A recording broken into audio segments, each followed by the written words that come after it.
बहुत स्वागत है दोस्तों एक नए वीडियो में। जीआईसी का एग्जाम बहुत नजदीक है दोस्तों लेक्चरर का। और इसी कड़ी को हम आगे बढ़ाते हुए आज मनसबदारी व्यवस्था के बारे में हम कुछ बात करेंगे।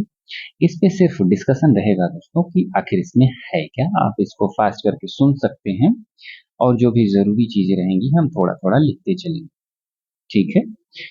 मनसबदारी व्यवस्था की जब भी बात आती है दोस्तों तो एक शब्द इसमें निकल के आता है कि मनसब, इसी से बना है मनसबदारी। ठीक है। तो आखिर मनसब का मतलब होता क्या है? तो दोस्तों मनसब का मतलब होता है पद या श्रेणी। पद या श्रेणी इसको बोलते हैं। और ये जो मनसब शब्द है वो अरबी भाषा का है। एक अरबी भाषा का शब्द है मनसिब। उसी से ये शब्द लिया गया है मनसब। और बाद में ये मनसबदारी बना और वही व्यवस्था आगे मनसबदारी व्यवस्था कहलाई। ठीक है। तो ये प्रमुख रूप से कब से चालू होती है? सल्तनत का मुगल काल में बात कर रहे हैं तो अकबर से। अकबर इसको शुरू करवाता है। लेकिन अकबर शुरू करता है तो कब शुरू करता है? तो दोस्तों ये शुरुआत जो होती है वो 11वें वर्ष में होती है। और इसका पहला प्रयोग कह सकते हैं। अगर पूछा जाए कि पहला प्रयोग कब हुआ था तो 1566 ईस्वी में यानी 11वें वर्ष प्रथम प्रयोग हुआ था मनसबदारी व्यवस्था का अकबर काल में। ठीक है। लेकिन व्यवस्थित रूप से कब लागू किया गया था तो ये 19वें वर्ष लागू किया गया था दोस्तों, लगभग 1573-74 में। ठीक। अब इसमें वेतन जो दिया जाता था उसके नाम जो हैं वो काफी महत्वपूर्ण हैं, क्योंकि मुगल कालीन जो नाम थे वो अलग से पूछे जा सकते हैं। कि शुरुआत में आधा वेतन पहले दे दिया जाता था तो उस आधे वेतन को क्या बोलते थे? तो आधा वेतन कहलाता था दोस्तों 12 वर्ग। तो ऐसे सवाल आ सकता है कि भाई आधा वेतन किसे कहते थे? 12 वर्दी को, खुरान फिलान को, चौथाई कुल को, या चौथाई खास को, या चौथाई रवास को? इस तरीके से कुछ भी आ सकता है। वहीं सवार पद जो द्विपद बना, जात और सवार बने ना, इसमें मुख्य रूप से दो चीजें आती हैं। क्या था? जात कहा जाता है और सवार कहा जाता है। ये जो जात है ये कास्ट वाला जात नहीं, जाति नहीं है, जात है। और जात जो होता था दोस्तों ये होता था प्रमुख रूप से कि किस पद पर है। यही इसकी प्रतिष्ठा का भी द्योतक होता था। जितना जात अधिक रहेगा उसकी प्रतिष्ठा उतनी ही अधिक रहती थी। उसका वेतन उतना अधिक रहता था, उसका सम्मान उतना अधिक रहता था और उसको श्रेणीबद्धता में आगे सबसे रखा जाता था उसी अनुसार। जबकि सवार जो होते थे उसके साथ चलने वाले घुड़सवार होते थे कि भाई कितने घुड़सवार रख सकता था, कितने सैनिक रख सकता था, ये सवार होता था। अब देखो जात अकेले हो सकता था कि भाई जात है मेरे पास, सवार नहीं है। लेकिन केवल सवार अकेले नहीं होता। ठीक है। जैसे मान लो एग्जाम्पल के तौर पर मुझे 5,000 का मनसब दिया गया। मनसब क्या है? दो मनसब को किस में बांटेंगे, मतलब कैसे बोलेंगे कि 5,000 का मनसब मुझे मिला। तो ये 5,000 क्या है? ये जात हो जाएगा। अगर सवार भी मिलेगा तो 5,000 का सवार ये भी हो जाएगा। तो इसको कैसे बोलेंगे? तो 5,000 का जात और 5,000 का सवार मेरे पास है। तो अगर मैं कहीं बाहर निकलूंगा, कोई दूसरे लोग बात करेंगे तो उसमें कहेंगे कि भाई इनको 5,000 का मनसब दिया गया है। तो जो 5,000 का मनसब है इसी से उनके सम्मान प्रतिष्ठा की बात जुड़ी हुई होती है, वो होती है जात से। सवार 5,000 भी हो सकता है और सवार 250 भी हो सकता है, सवार 3,000 भी हो सकता है। वो डिपेंड करता है कैसे उनको देना है। ठीक है। तो 5,000 का जात और 5,000 का सवार। बेसिकली अगर देखा जाए इसके आधे के ही ज्यादातर आधा होता था, यानी जितने के जात है उसका आधा सवार हो जाता था, या जितने का जात है उतना बराबर सवार हो जाता था, यही होता था। ज्यादातर 3,000 या उल्टा, इससे कम या ज्यादा का नहीं होता था। ठीक है, ये समझ आ गया। इसी में 40वें वर्ष, हाँ, हालांकि ये जो बात होती है जात और सवार की जोड़ने की बात होती थी, ये 40वें वर्ष में जोड़ा गया था। ये सवाल पूछा नहीं जाएगा कि किस वर्ष जोड़ा गया था, बस इसको थोड़ा सा कनेक्ट करने के लिए बात हम बोल दे रहे हैं। ठीक। और इसमें कौन कौन शामिल नहीं थे? तो दोस्तों, इसमें राजा और न्यायाधिकारी को छोड़कर, यानी राजा को मनसबदार की जरूरत नहीं थी, राजा को हटा दो, और न्याय विभाग के अधिकारियों को हटा दो, तो बाकी सबको इस मनसबदारी व्यवस्था को पाने के लिए उपयुक्त माना गया। अब इनके वेतन की बात करते हैं। तो दोस्तों, वेतन एक तो जो जात होता था उसको पर्सनल वेतन, जैसे मैं हूं तो मुझे जितनी 5,000 का जात मिल गया तो मुझे व्यक्तिगत वेतन भी तो मिलेगा, कोई भी किसी पद पे रहोगे तो उसको बोलते थे जात वेतन। ठीक है, सारी चीजें समझ लेंगे, परेशान नहीं होना है, इसी में सब समझ आ जाएगा। जात वेतन या व्यक्तिगत वेतन। ठीक है। अब व्यक्तिगत वेतन मिलता था, लेकिन इसको, यही चीज समझना है, इसको मुगलिया भाषा में क्या बोलते थे उस समय? तलब खास। यानी अगर मेरे दोस्त पूछेंगे क्या भाई तलब खास मिला कि नहीं, यानी वेतन, या ये वेतन मिला कि नहीं, सैलरी आई कि नहीं। ठीक है। वहीं सवार का जो वेतन होता था, सवार के वेतन को क्या बोलते थे? सवार वेतन। ये तो समझने के लिए हो गए, लेकिन उस समय क्या बोलते थे? ताबी नान वेतन। क्या? फिर से बोलो, ताबी नान वेतन। ठीक है। तो ये हो गया तलब खास, जो कि मेरा पर्सनल वेतन है। जो सवार के लिए है, यानी जितने घुड़सवार रखे हैं, घोड़ों के लिए चारा कैसे आएगा, जो चलाने वाला है उसको पैसा कहाँ से मिलेगा, उसके लिए हमको अलग से ताबीनान वेतन दिया जाता था, वेतन दिया जाता था, जिसको बोलते हैं सवार वेतन। ठीक, क्लियर हो गया। अब ये वेतन जो मिलता था, ये मिलता कैसे था? तो उनको, यानी जो, जैसे मैं था ना, जात खास तलब मुझे मिला, लेकिन क्या मुझे कैश में मिलता था? तो दोस्तों, ये दोनों मिलता था, लेकिन ज्यादातर ये जागीर रूप में मिलता था। जागीर मतलब क्या होता था? आवंटित भूमि। जैसे मुझे 5,000 का वेतन मिला था ना, तो अब मुझे वेतन देना है, मिलना है, तो मुझे वेतन मिलता रहे इसके लिए मुझे एक जमीन दे दी जाती थी गांव में या कहीं पर भी। तो उस जमीन पे जो उपजता था उसी को हम बेच लेते थे या रख लेते थे, वही हमारा वेतन हो जाता था, उसी से खाते पीते थे, और उसी से हम घोड़ों को भी खिलाते थे, उनको भी वेतन देते थे, घुड़सवारों को भी। तो ये जो जागीर थी, जो भूमि मिली हुई थी, तो जो मनसबदार यानी मुझे मिली हुई थी, तो उसको, उससे जो हमको राजस्व मिलता था, यानी जो धान गेहूं जो भी उपजाएंगे जिससे मुझे पैसा मिलेगा, तो उसको बोलेंगे हासिलदारी। यानी हासिल क्या हुई मुझे, तो हासिल क्या हुआ? हासिलदारी।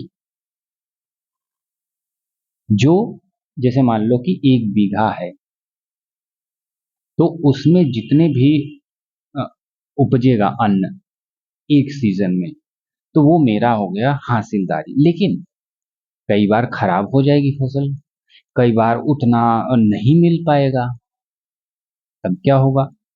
तो हमारा तो भाई वेतन तो कम ही हो गया ना। तो जो हासिलदारी थी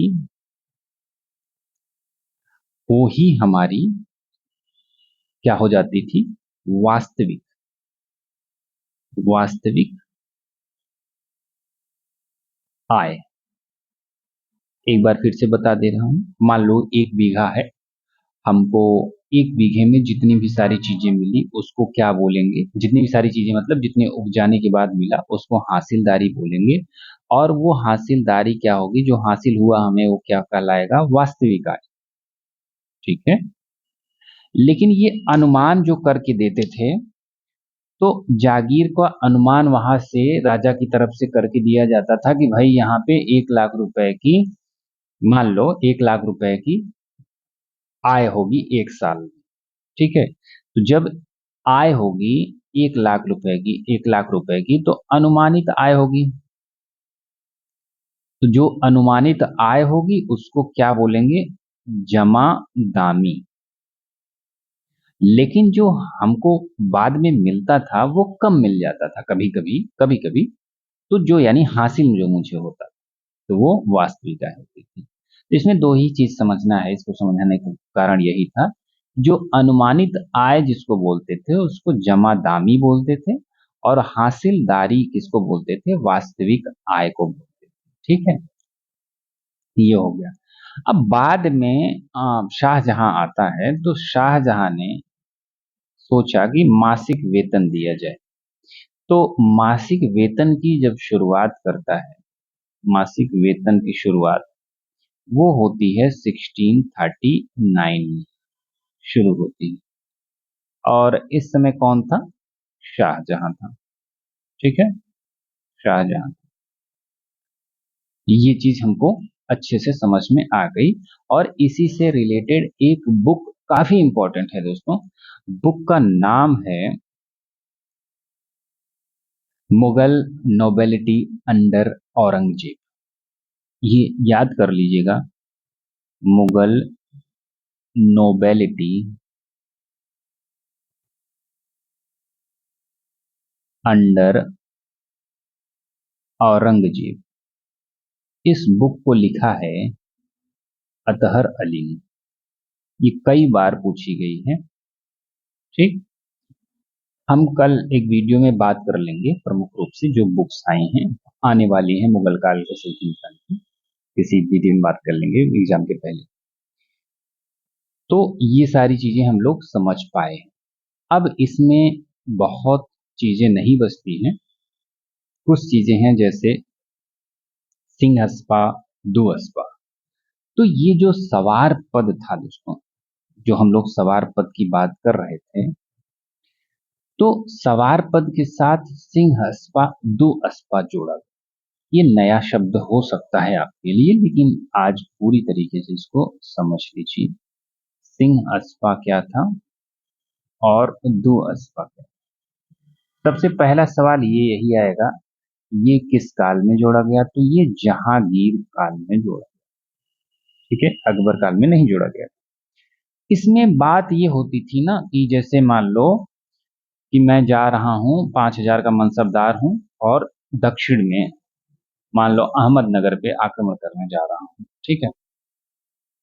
अब मुझे वहां पे लड़ाई में घोड़े कुछ मर भी सकते हैं, और मुझे और घुड़सवार की जरूरत है, क्योंकि मैं 5,000 का मनसब जात है, तो 5,000 का सवार भी है, यानी घुड़सवार भी मेरे पास 5,000 हैं। तो लेकिन वहां मुझे 7,000 की जरूरत है, 8,000 की जरूरत है। तो हमको सिंह अस्पा दे दिया जाएगा। सिंह अस्पा क्या होगा कि जो सिंह अस्पा था उसमें एक सैनिक के साथ 3 घोड़े दे दिए जाते थे। जैसे मान लो घोड़ा क्यों बढ़ाया जाता था, क्योंकि मान लो घोड़ा मर गया, घोड़ा जख्मी हो गया युद्ध में, तो इस तरीके से घोड़े को, सवार को बढ़ा दिया जाता था। सिंहस्पा सीधे समझो कि एक सैनिक के साथ 3 घोड़े रहेंगे, दो अस्पा के साथ एक सैनिक रहेगा, उसके साथ 2 घोड़े रहेंगे। वहीं यक अस्पा होता था, यक अस्पा, यक से समझ आ रहा है एक, तो एक सैनिक के पास एक घोड़ा ही रहेगा। और वहीं एक और होता था नीम अस्पा, ये बहुत कम सुने होंगे। नीम अस्पा यानी आधा, आधा घोड़ा। आधा घोड़ा कैसे चलेगा, आधा घोड़ा नहीं भाई, इसमें 2 सैनिक होंगे और एक घोड़ा होगा। ठीक है।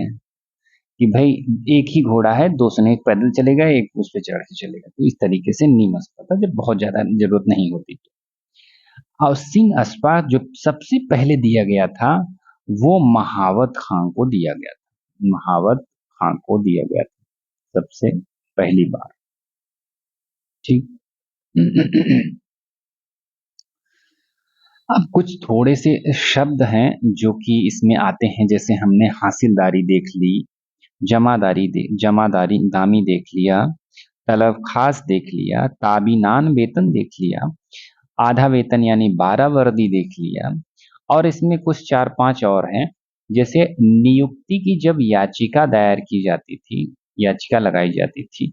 हाँ दोस्तों, ये पूरा जो काम होता था ना, मीर बख्शी और अन्य अधिकारियों के साथ तो होता था, लेकिन पूर्ण रूप से इस पे वो सुल्तान का ही हक होता था, यानी सम्राट ही इसको पूर्ण करता था, बिना उसके हस्ताक्षर के कुछ भी संभव नहीं था।